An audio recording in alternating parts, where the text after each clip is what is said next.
بسم اللہ الرحمن الرحیم بسم اللہ الرحمن الرحیم وَأَمَّا الطَّائِفَةُ الْآمِرَةُ بِطَرْحِ مَا لَا يُوَافِقُ الْكِتَابَ أَوْ لَمْ يُوجَدْ عَلَيْهِ شَاهِدٌ مِنَ الْكِتَابِ وَالسُّنَّةِ فَالْجَوَابُ عَنْهَا۔ تھوڑا سا آگا واپس جائیں، پیچھے ایک عبارت آئی تھی، اس کو دیکھ لیں تاکہ آپ اس سے مربوط ہو جائیں۔ وَأَمَّا أَخْبَارُ الْعَرْضِ عَلَى الْكِتَابِ فَهِيَ وَإِنْ كَانَتْ مُتَوَاتِرَةً بِالْمَعْنَى إِلَّا أَنَّهَا بَيْنَ طَائِفَتَيْنِ إِحْدَاهُمَا مَا دَلَّ عَلَى طَرْحِ الْخَبَرِ الَّذِي يُخَالِفُ الْكِتَابِ۔ کل تک ہماری ساری بحث اس کے بارے میں تھی۔ آگے ہے وَالثَّانِیَہ مَا دَلَّ عَلَى طَرْحِ الْخَبَرِ الَّذِي لَا يُوَافِقُ بات سمجھ آ رہی ہے گا؟ مَا دَلَّ عَلَى طَرْحِ الْخَبَرِ الَّذِي لَا يُوَافِقُ الْكِتَابَ۔ آج ہمارا موضوع کہ انہوں نے فرمایا تھا کہ کچھ روایات ایسی ہیں جن میں یہ کہا گیا ہے کہ جو موافق کتاب نہ ہو اس کو رد کر دو، اس کو ترک کر دو۔ تو انہوں نے فرمایا تھا کہ جو بھی روایات کہتی ہیں کہ جو حدیث تمہارے پاس ہے اس کو قرآن اور سنت متواترہ پر پیش کرو، تو آگے دو عبارتیں مختلف ہو جاتی ہیں۔ بعد نے کہا کہ جو مخالف کتاب و سنت ہو اس کو ترک کر دو، ابھی تک ہماری بات اس کے بارے میں تھی۔ بعد میں جو الفاظ استعمال تھے وہ یہ تھے کہ جو موافق کتاب اور سنت نہ ہو، لا یوافق الکتاب والسنہ۔ ٹھیک ہے جی؟ تو اب توجہ کرنی آقا جان، میں نے ابتدائی میں گزارش کی تھی کہ عدم موافقت کیسے ہوگا؟ یہ بھی ہو سکتا ہے کہ اسی مضمون کے بارے میں حکم یا وہ مضمون کتاب اور سنت میں بھی ہو، اس روایت میں بھی ہو، لیکن کتاب میں اور روایت اور خبر روایت کا مضمون جو ہے یا حکم موافق نہ ہو۔ اور عدم موافقت اس بات پر بھی صادق آتی ہے کہ کتاب اور سنت میں سرے سے اس مضمون کو وہ موجود ہی نہ ہو، لیکن حدیث میں خبر واحد میں ہو، تو صرف خبر واحد میں ہے اور اس کی موافقت وہاں سے نہیں ہے چونکہ وہ مضمون وہاں ہی نہیں، تو بھی یہ عدم موافقت کا مصداق بن گیا۔ تو جو عدم موافقت کا مصداق ہے، روایات کہتی ہیں ان کو ترک کر دو۔ تو جو لوگ خبر واحد کی حجیت کے قائل نہیں تھے، انہوں نے اپنی ادلہ میں ان روایات کو پیش کیا جو روایات کہتی ہیں کہ ہر وہ خبر جو موافق کتاب اور سنت متواتر نہ ہو اس کو رد کر دو۔ سمجھ آ رہی ہے بات کی؟ اب شیخ اعظم ان کا جواب دے رہے ہیں کہ یہ جو بات کر رہے ہیں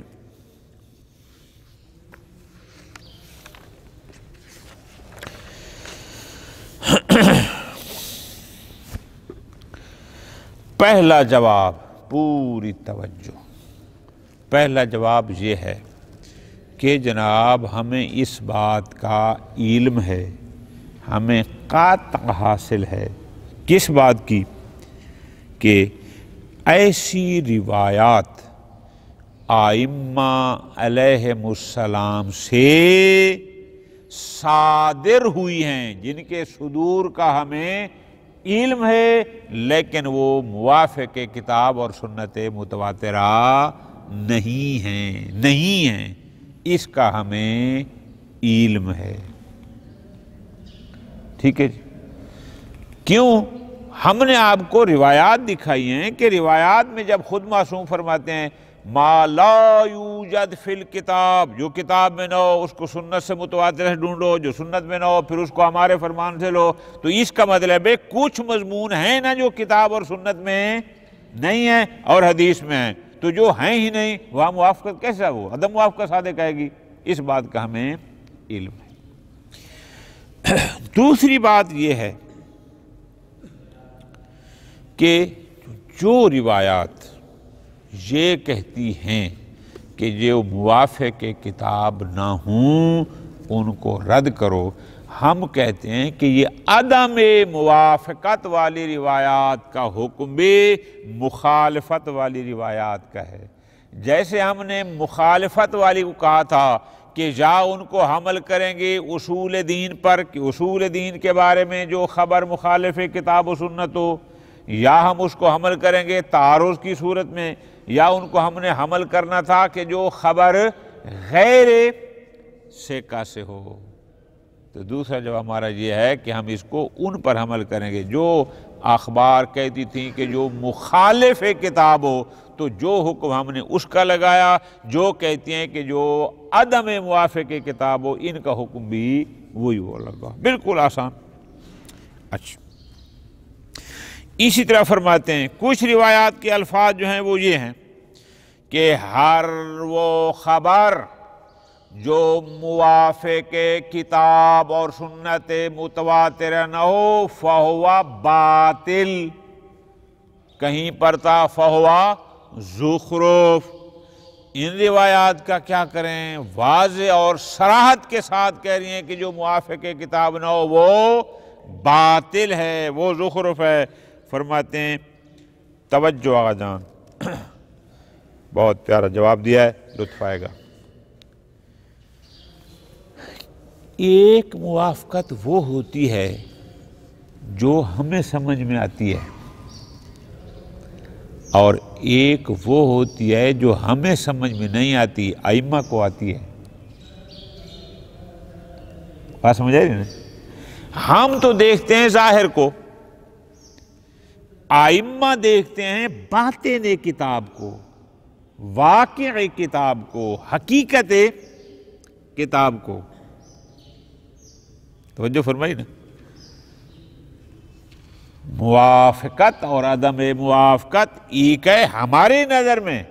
ہم نے تو ظاہر دیکھنا ہے کہ ہم نے قرآن کی ساری آیات پڑھی ہیں، ہمیں تو اس مضمون کی کوئی یہ مضمون قرآن میں نہیں ملا، لیکن امام دیکھتا ہے باطن قرآن کو، اور اس کی نظر میں ان کا فرمان وہ موافق قرآن ہوتا ہے۔ لہذا یہ ہو ہی نہیں سکتا کہ امام کا کوئی فرمان ہو حقیقت میں اور وہ موافق کتاب نہ ہو باطن کے لحاظ۔ ہاں، اگر نہ ہوگا باطن تو پھر وہ قول معصوم ہی نہیں ہوگا۔ ٹھیک ہے جی، ایک ہے باطن۔ دوسری بات وہ یہ کہتے ہیں کہ ہم نے دیکھنا ہے ظاہر کو، اور ہم نے ظاہر کے حساب سے عدم موافقت کی بات کرنی ہے، اور جب یہ کریں گے تو ہم نے کہا اس کو ہم حمل کریں گے، یا ہم کہیں گے کہ یہ اصول دین کے بارے میں ہے، یا تعارض کی صورت میں ہے، یا خبر غیر ثقہ۔ اچھا، کچھ روایات وہ تھیں کہ جن میں کیا کہا گیا تھا کہ جس خبر پر قرآن اور سنت متواترہ سے کوئی شاہد نہ ملے اس کو رد کر دو۔ ایسے مضمون بھی روایات میں تھا۔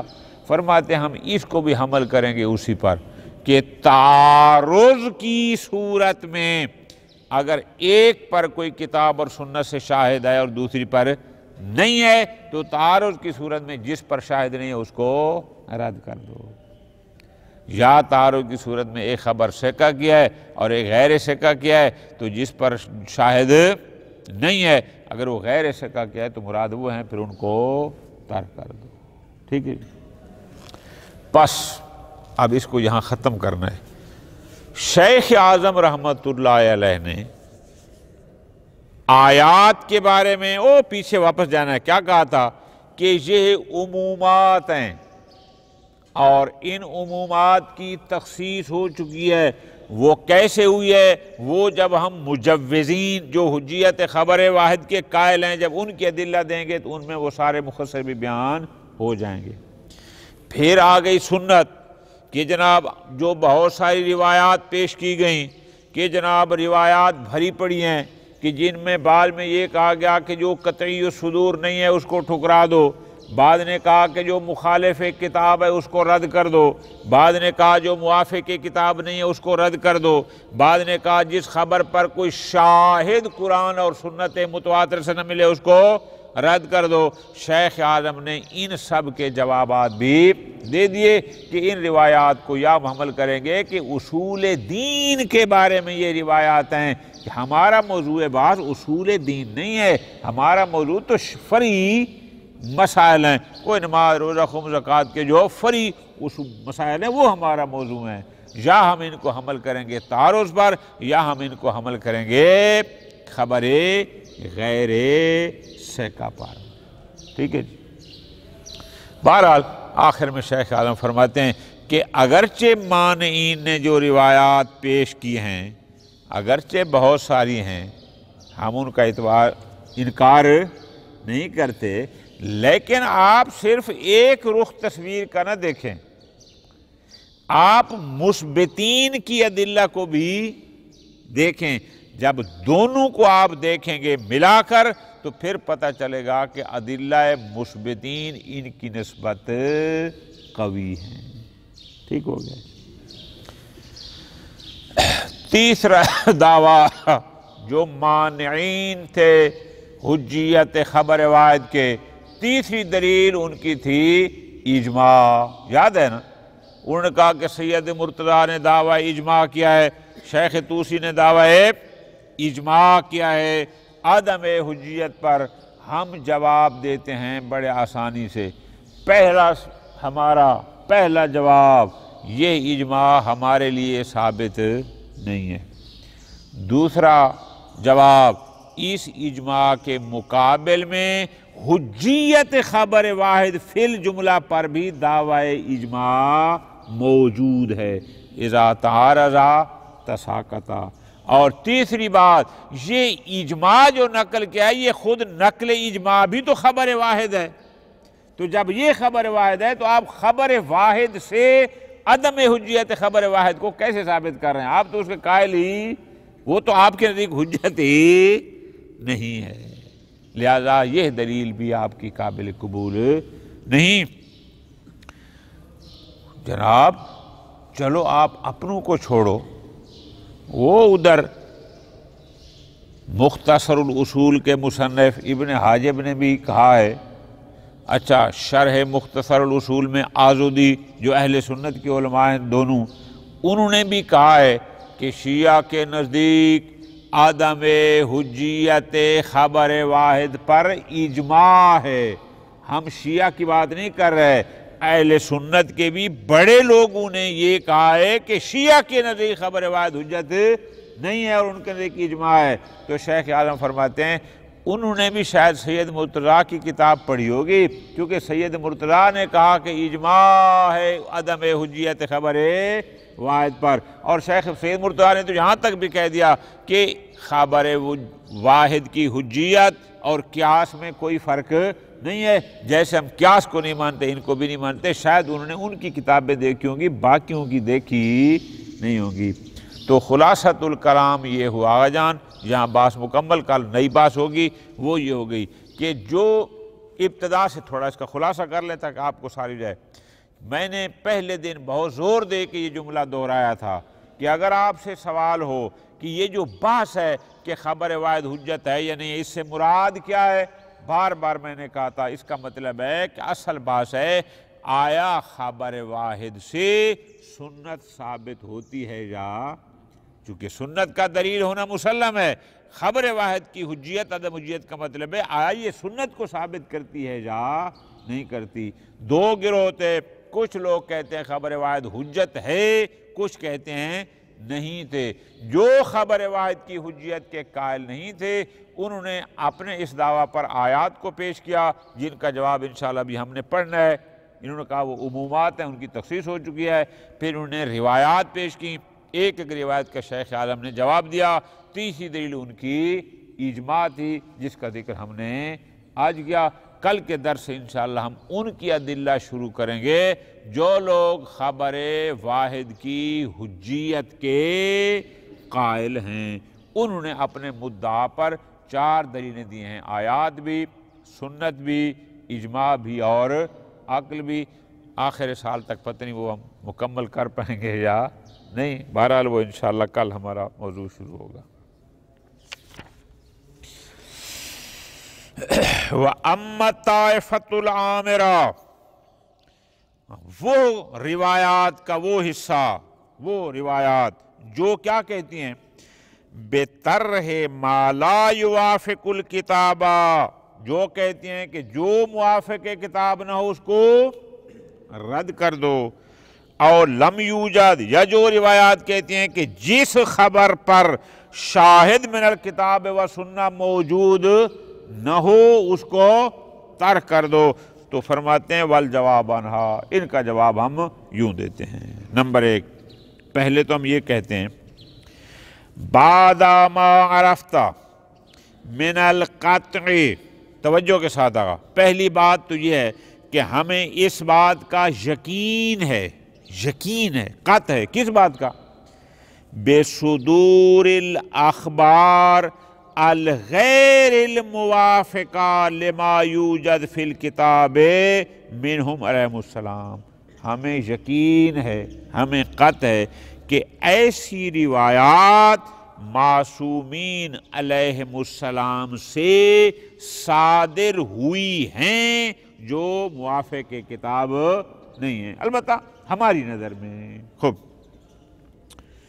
کما دل علیہ، دو روایتیں، احتجاج والی اور عیون والی، ان دو روایتوں نے بھی یہی کہا تھا کہ ایسی روایات معصومین سے صادر ہوئی ہیں کہ جن کا مضمون کتاب یا سنت متواترہ میں موجود، تو جن کا مضمون موجود ہی نہیں آ تو وہاں موافقت تو نہیں ہو سکتی، ایسی ہمارے پاس موجود ہیں، المعتادان بغیر احمام من الاخبار۔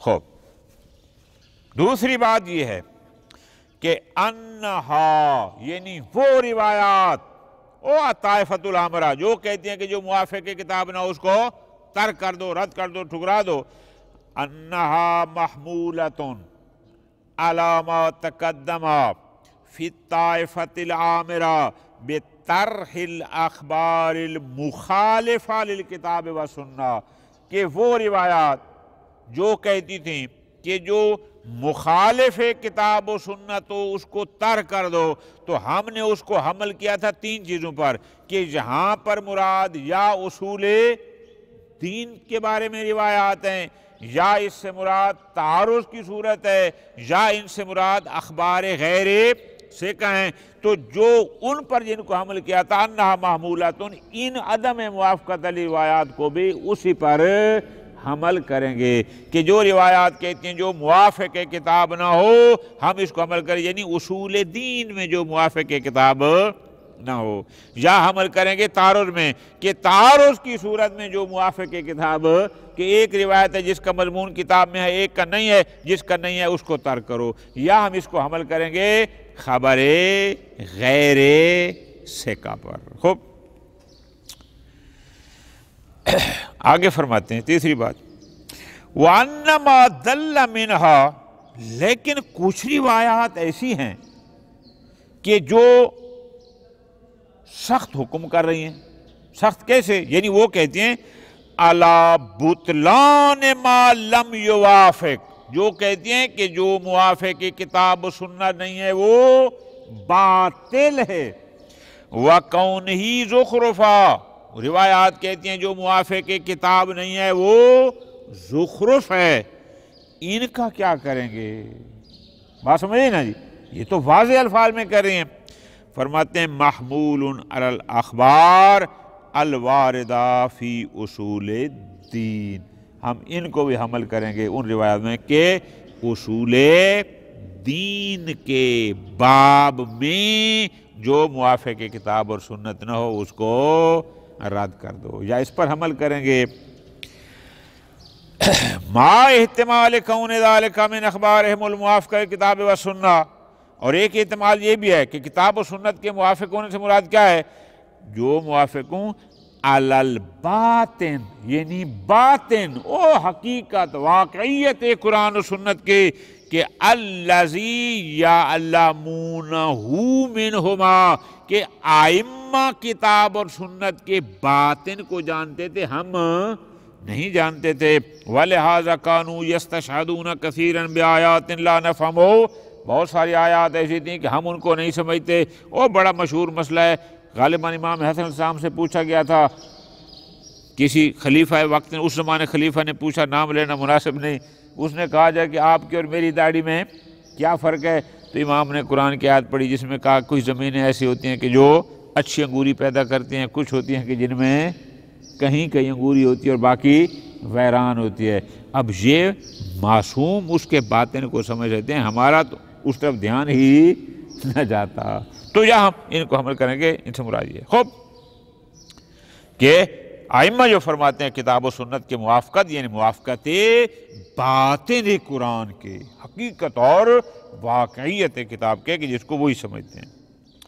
اچھا آگے فرماتے ہیں چوتھی بات، وَمَا دَلَّ عَلَىٰ عَدَمِ جَوَازِ تَصْدِيقِ الْخَبَرِ، اب کچھ روایات وہ تھیں کہ جنہوں نے کیا کہا تھا کہ الَّذِي لَا يُوجَدُ لَهُ شَاهِدٌ مِنَ الْكِتَابِ، کہ جس خبر پر قرآن سے کوئی شاہد موجود نہ ہو اس کی خبر کی تصدیق، جس خبر پر قرآن سے شاہد نہ ہو اس کی تصدیق نہ کرو، اس کو کیا کریں؟ فَيُحْمَلُ عَلَىٰ خَبَرِ غَيْرِ ثِقَةٍ، تو اس کو بھی عمل کریں گے کہ یا اس خبر کا مخبر غیر ثقہ ہے، یا پھر ہم اس کو عمل کریں گے صورت تعارض کی صورت پر، کما هو ظاہر غیر واحد، انشاءاللہ کہ جو تعادل و تراجیح کی بحث میں یہ ساری روایات بہت ساری موجود ہیں، انشاءاللہ پہنچیں گے۔ آخر میں شیخ اعظم کہتے ہیں ان سارے جوابات کو دینے کے بعد، فرماتے ہیں یہ سارا تصویر کا ایک رخ تھا، البتہ میری اصطلاح میں، فرماتے ہیں تصویر کا دوسرا رخ بھی دیکھنا ہے۔ ان الاخبار المذکورہ، یہ جتنی روایات آپ نے ذکر کی، کہیں میں تھا کہ جو مخالف کتاب اس کو ترک کر دو، کسی میں کہا کہ جس پر شاہد میں قرآن موجود نہ ہو اس کو ترک کر دو، کسی میں کہا کہ جو موافق کتاب نہ ہو اس کو ترک کر دو، کسی نے کہا کہ جس کے صدور کا علم نہ ہو اس کو ترک کر دو۔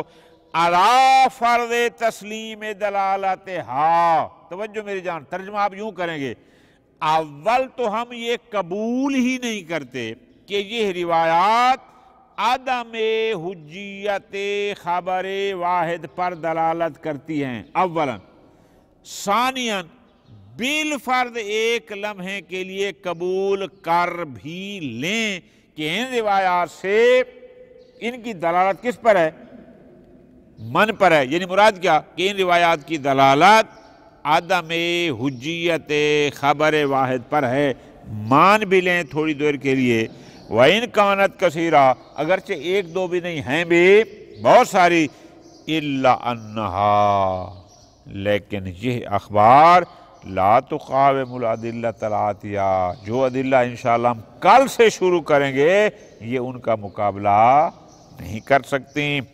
فَإِنَّهَا مُوجِبَةٌ لِلْقَطْعِ بِحُجِّيَّةِ خبر ثقہ، انشاءاللہ جو کل ہم ادلہ شروع کریں گے ان سے ہمیں علم اور قطع حاصل ہو جاتی ہے کہ خبر ثقہ حجت ہے، ٹھیک ہے جی۔ پس فلا بد من مخالفت ظاہر فی هذه الاخبار، لہذا یہ روایات جو ظاہراً عدم حجیت خبر واحد پر ذات کرتی ہیں، ہمیں ان میں کوئی نہ کوئی، یعنی ان کا خلاف ظاہر کا ارتکاب کرنا ہوگا، ہمیں ان کی کوئی نہ کوئی تعویل اور توجیہ کرنی ہوگی، جیسے انہوں نے کہا کہ یا ہم ان کو عمل کریں کہ یہ اصول دین کے بارے میں، یا تعارض کی صورت میں، یا خبر غیر ثقہ کے بارے میں۔ تیسری دلیل معنی ان کی اجماع تھا، فرماتے عمل جواب عن الاجماع الذی ادعاہ سید والتبرسی، میں نے شاید توسی کہا تھا کہ صاحب مجمع البیان شیخ تبرسی رحمۃ اللہ علیہ اور سید مرتضیٰ رحمۃ اللہ علیہ، انہوں نے دعوی اجماع کیا تھا کہ اجماع قائم ہے عدم حجیت خبر واحد پر۔ پہلا جواب نمبر 1، لم یتحقق لنا ھذا الاجماع، یہ اجماع یعنی عدم حجیت خبر واحد پر اجماع ہمارے لیے متحقق محصل نہیں ہے۔ ایک نمبر دو، والاعتماد علی نقل بالفرض، ہم اجماع منقول کو لے بھی لیں تو جناب اس پر اعتماد کرنا خبر واحد پر اجماع کرنا ہے، اعتماد کرنا ہے۔ کیوں؟ یہ نقل اجماع بھی تو خبر واحد ہے، تو آپ خبر واحد کے ذریعے خبر واحد کی عدم حجیت کو ثابت نہیں کر سکتے۔ دو جواب ہو گئے۔ نمبر تین اور تیسرا جواب ہے ما معارضت ہی، اس اجماع عدم حجیت کے مقابل میں حجیت خبر واحد فی الجملہ پر بھی دعوی اجماع ہے۔ اذا تعارضا تساقطا، ما معارضتی بما سیجیو من دعوی الشیخ، کہ شیخ طوسی نے دعوی اجماع کیا ہے۔ کس کا؟ او من دعوی الشیخ الاجماع علی حجیت الخبر الواحد فی الجملہ المعترضہ بدعوی جماعت اخری، صرف شیخ طوسی نہیں، کچھ اور لوگ بھی ہیں ان کی سپورٹ میں جو کہتے ہیں کہ خبر واحد فی الجملہ حجت ہے۔ اور چوتھا وتحقق کی شہرت علی خلافہا، اور شہرت بھی عدم حجیت کے خلاف ہے قدمہ اور متاخرین میں، کہ اکثر اس کی فی الجملہ حجیت کے قائل ہیں۔ ٹھیک ہو گیا؟ آگے سوال مقدر کا خود ہی جواب دیا، فرماتے ہیں اما نسبت بعض العامہ، وہ جو صاحب مختصر اصول ابن حاجب اور آزودی جس نے اس کی شرح لکھی علماء اہل سنت میں سے ہیں، انہوں نے بھی نسبت دی ہے۔ کون سی؟